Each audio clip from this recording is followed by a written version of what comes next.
Olá, aqui é a Daniela e eu gostaria de começar a nossa conversa hoje com uma história, né? Uma história baseada em fatos reais, mas que eu modifiquei o nome dos personagens, né, para preservar o sigilo, tá ok? E a história que eu vou contar hoje é da Ana e do João. Ana era uma garota jovem, bonita, cheia de sonhos. Tinha um ótimo emprego e foi lá, inclusive, que conheceu o João. João, por sua vez, era um homem encantador, bonito, sempre com um sorriso no rosto e disposto a ajudar. Ana, desde o início, se encantou com seu jeito de ser, mas o via apenas como um colega de trabalho, nada mais. Até que um dia essa aproximação foi ficando maior e ele a convidou para sair. Esse primeiro encontro foi mágico. João era daqueles que abria a porta do carro e puxava a cadeira para ela se sentar. Um cavalheiro, Ana pensou. Já nesse primeiro encontro, João disse que estava à procura da mulher ideal para construir uma família, a família que ele nunca teve. Ele queria muito se casar e ter filhos. E que sentia no seu coração que Ana seria aquela mulher, pois nunca tinha sentido nada parecido antes. Apesar de ter achado um pouco estranho, né, a fala de casamento e ser a mulher da vida dele no primeiro encontro, ela não deu ouvidos à razão e mergulhou com João no conto de fadas que tanto sonhou, o de casar e construir uma linda família. E assim aconteceu. Começaram a se relacionar, pouco tempo depois estavam morando juntos e fazendo planos para o casamento dos sonhos de Ana. Assim que foram morar juntos, Ana percebeu algumas mudanças no comportamento de João. Vira e mexe uma mentira. Ela via o contato de João com outras mulheres como algo muito sedutor, né, da parte dele, como se ele estivesse tentando seduzir essas mulheres, mas ele jurava que eram apenas amigas. E sempre acompanhado de um você está exagerando, não tem nada demais, né? Então Ana achou que poderia realmente ser bobagem, coisa da sua cabeça, e que ela deveria confiar mais em João. Depois de algum tempo, o casamento dos sonhos, né, a celebração do casamento em si aconteceu. E foi como Ana sempre sonhou, aquele casamento de princesa. Assustadoramente, no dia do casamento, ela percebeu uma frieza, um distanciamento de João e chegou a questioná-lo sobre isso. E seguiram a noite aparentemente felizes pela celebração.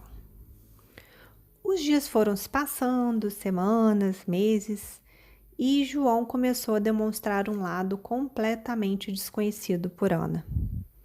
Ele começou a criticar suas roupas, a comida que ela fazia. Dizia que era para ela se afastar das amigas, pois essas amigas, na verdade, eram todas invejosas e queriam estar no seu lugar. Dizia também que a família de Ana estava se intrometendo muito, que ela deveria se afastar deles. Afinal de contas, sua família agora eram somente os dois. Ele também evitava a aproximação de Ana dos seus familiares. Nessa época, João já tinha mudado de emprego, né? Eles já não trabalhavam mais no mesmo local. E chegava em casa do trabalho cada dia mais tarde. Não deixava mais o celular à mostra, se trancava por horas no banheiro. E quando Ana ia confrontá-lo, ele dizia que ela estava louca e que não estava acontecendo nada. A esse ponto, Ana já havia ameaçado dar fim na relação, algumas vezes. Mas quando isso acontecia, João sempre mudava seu comportamento por alguns dias, né? Ficava mais carinhoso, fazia um mimo, dava um presente para ela. E assim foi seguindo. Os sentimentos eram confusos. Ora ela achava que realmente estava ficando louca, como ele adorava repetir. Ora sabia que estava certa, mas tinha vergonha de revelar para os amigos e familiares o que estava passando. Além da esperança, né, que nutria por aquele relacionamento. Toda vez que ele mudava de comportamento, ela acreditava que daquela vez ele ia mudar, mas nunca acontecia. Essa história, essa breve história que eu não vou contar agora como ela termina, eu quis trazê-la como exemplo, como alerta de como se dá um relacionamento abusivo. Então, se você se identificou com essa história, procure ajuda. Falar sobre o que está acontecendo é o primeiro passo para aliviar esse sofrimento. Se você conhece alguém que esteja passando por isso, não julgue. Não diga que é para essa pessoa parar de ser boba porque ela não merece passar por isso e que deve largar tudo. Não é simples assim. O adoecimento psíquico causado por uma relação abusiva, de violência psicológica, como é o caso de Ana, é muito complexo e a vítima provavelmente não irá conseguir sair dessa relação sem ajuda profissional, se é que ela vai buscar ajuda. Então, se você conhece alguém nessa situação, ofereça sua escuta sem julgamentos e ofereça sua companhia para que ela procure ajuda profissional. Você poderá estar salvando uma vida. O que eu acabei de relatar se enquadra no que chamamos de violência psicológica. De acordo com o artigo 5º da Lei Maria da Penha, violência doméstica e familiar contra a mulher é qualquer ação ou omissão baseada no gênero que lhe cause morte, lesão, sofrimento físico, sexual ou psicológico e dano moral ou patrimonial. Como psicóloga, eu deixo aqui o meu alerta. Essa história da Ana e do João retrata a história de centenas de mulheres que já passaram pelo meu consultório. Eu sou psicóloga clínica há mais de 16 anos e me especializei em violência doméstica. E posso dizer que essa primeira fase, né, que chamamos da fase de tensão, que temos um ciclo de violência, a primeira fase é o que denominamos de fase de tensão, é a mais importante de ser detectada, porque as mulheres que sofrem o abuso psicológico, a violência psicológica, muitas vezes nem sabem que estão sofrendo tal violência. Tamanha é a disfuncionalidade da sua capacidade de discernimento.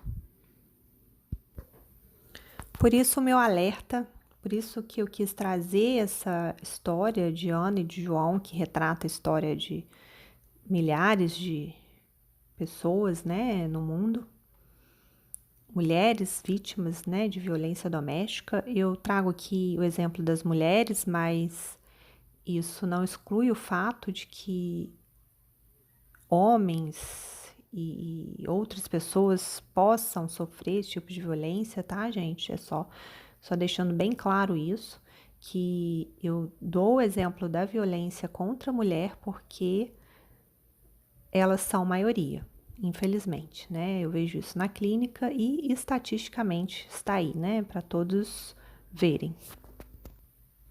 Uma mulher é morta a cada 2 horas vítima de violência doméstica no Brasil.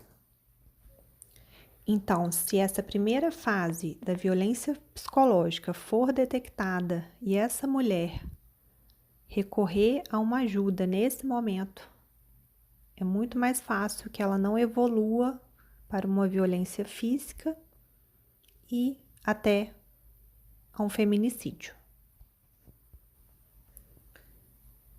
A nossa postura enquanto profissionais não é de encorajar a mulher a denunciar, fazer uma denúncia, porque nesse primeiro momento é muito difícil para a mulher fazer a denúncia. E nós sabemos disso, né? Então, o profissional, o psicólogo, vai auxiliar a mulher nesse processo. Por isso é tão importante não julgar, né? E sim oferecer uma escuta acolhedora e empática para essa mulher nesse momento.